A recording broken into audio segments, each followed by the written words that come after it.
Mes propos n'engagent nullement les intervenants de la table, de la dernière table ronde, donc ils ne sont pas responsables de ce que je vais dire. S'ils acquiescent, ils acquiescent, sinon non. Donc je ne vais pas faire de l'improvisation, j'ai écrit quelques idées comme ça. Donc. Si nous sommes ici ce soir aujourd'hui, c'est que la politique au sens noble du terme, celui de l'organisation de la cité, donc en partie de nos vies, nous intéresse. Pourtant, nos vies sont la plupart du temps régentées par d'autres qu'on élit et à qui l'on délègue le soin de décider pour nous, troquant pour un confort illusoire notre liberté. Ce sont eux qui décident des médias qu'ils subventionnent, qui aménagent le territoire, préconisent un type d'énergie plutôt qu'un autre, usent de l'argent public pour envoyer des armes en Ukraine, confiner une population entière ou imposer une injection expérimentale comme seul et unique remède, au-delà de tout soupçon. S'ils ne jouissaient pas du monopole de la représentation du réel, c'est-à-dire s'ils ne possédaient pas les médias qui leur permettent de nommer et montrer ce qui leur convient et d'occulter tout le reste, ce ne serait au fond pas grave. Ils vivraient à côté d'autres médias qui contrebalanceraient leur vision, générant par cette forme de coexistence pacifique l'indispensable débat.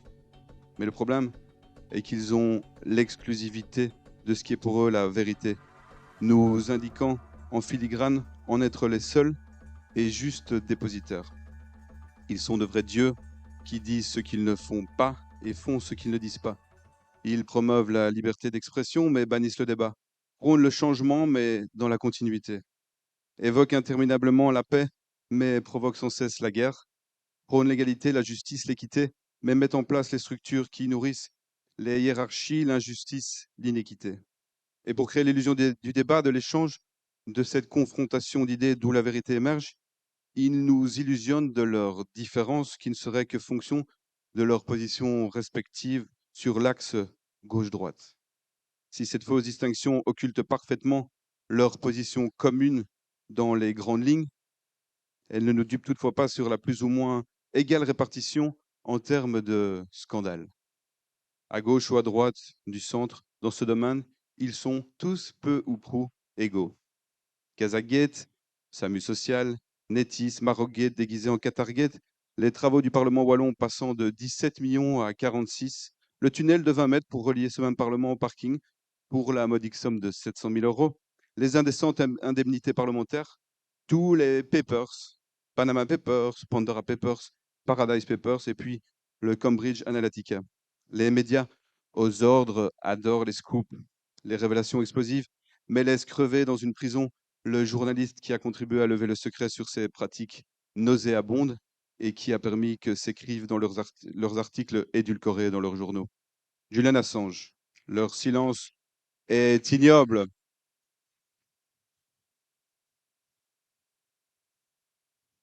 Leur silence est ignoble et parfois même s'ils en parlent, c'est pour mieux faire de l'homme un icône leur permettant d'oublier cette omniprésence idéologique où leur censure réflexe se vit comme liberté.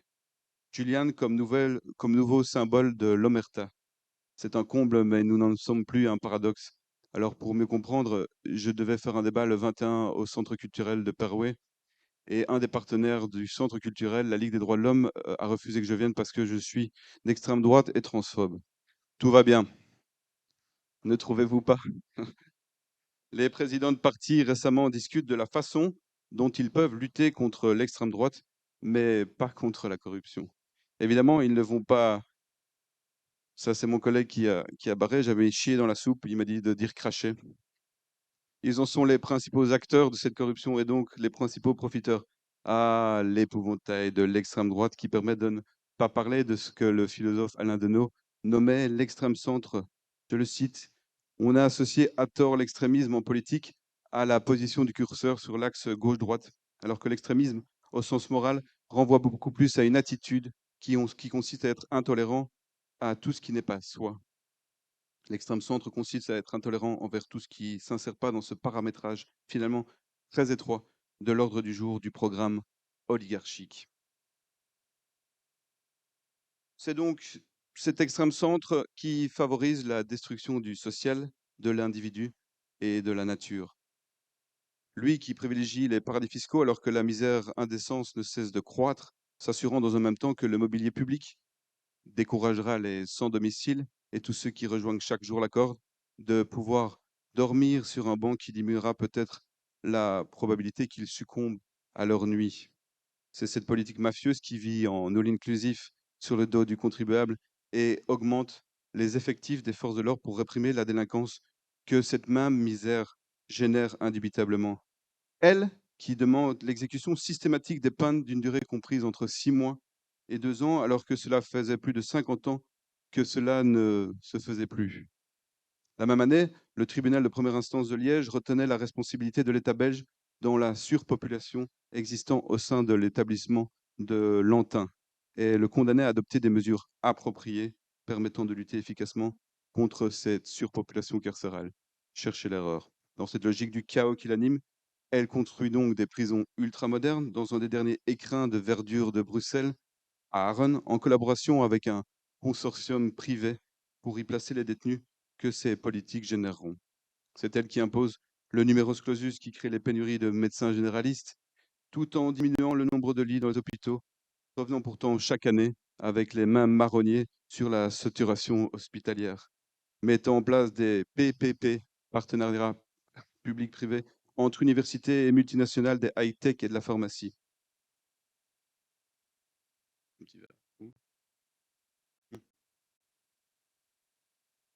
C'est cette politique qui fait semblant d'écouter les paysans, les étouffant sous les aides européennes, qui en font de nouveaux serfs modernes. Le Seigneur, désormais estampillé EU, cette dernière qui leur crache à la figure le jour où ils sont là, des centaines de tracteurs envahissant les rues de Bruxelles, bien rangés dans les espaces où les forces de l'ordre les avaient confinés, délaissant leur champ pour le bitume, pour leur annoncer qu'ils ne peuvent rien faire pour eux, alors qu'ils peuvent pour l'Ukraine, puisqu'ils débloquent le même jour 50 milliards d'euros en quelques heures. Circuler au-delà de leur décadence qui nous emporte, il n'y a rien à voir.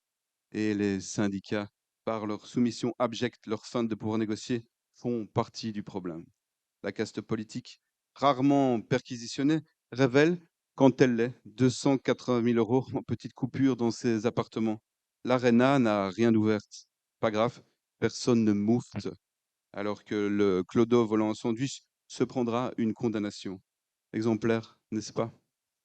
C'est cette politique aussi qui nous prive de l'aide à la presse périodique parce que nous n'avons pas dit ce qu'elle avait envie d'entendre.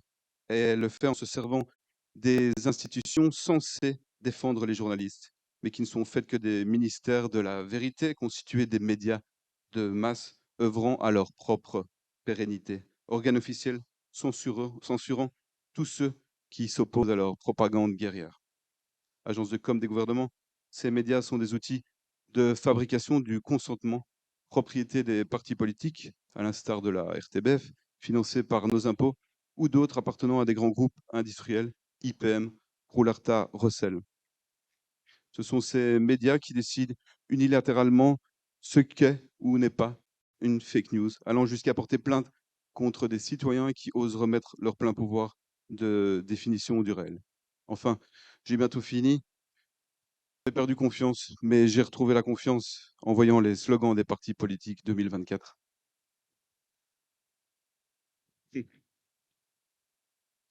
J'ai l'impression que vous doutez, mais réellement, alors les engagés nous proposent un programme 2024 intitulé, alors j'en parlais avec Étienne tout à l'heure, les mots ont leur importance. Comprenez bien que d'autres pourraient utiliser ces mots à bon escient, mais voilà, je vais vous les lire, vous comprendrez. Les engagés cette année, c'est le courage de changer. En 2019, il s'appelait le CDH et c'était autrement maintenant. Alors écolo en 2024, c'est choisir l'avenir, plus vert, plus juste. En 2019, c'était au cœur du changement. On sait plus que. Le PS en 2024, c'est rejoindre le combat. Et en 2019, c'était protéger, reconstruire, vivre mieux. Le PTB qui n'est pas le pire. Le choix de la rupture en 2024. En 2024, oui, et aujourd'hui et en 2019, un programme social. Ouais, à mon avis, il y a des agences de pub qui les conseillent. Alors défi, ça c'est le meilleur. Ça veut accrocher. Accrochez-vous. En 2024, c'était toujours plus juste et en 2019, c'était clairement plus juste.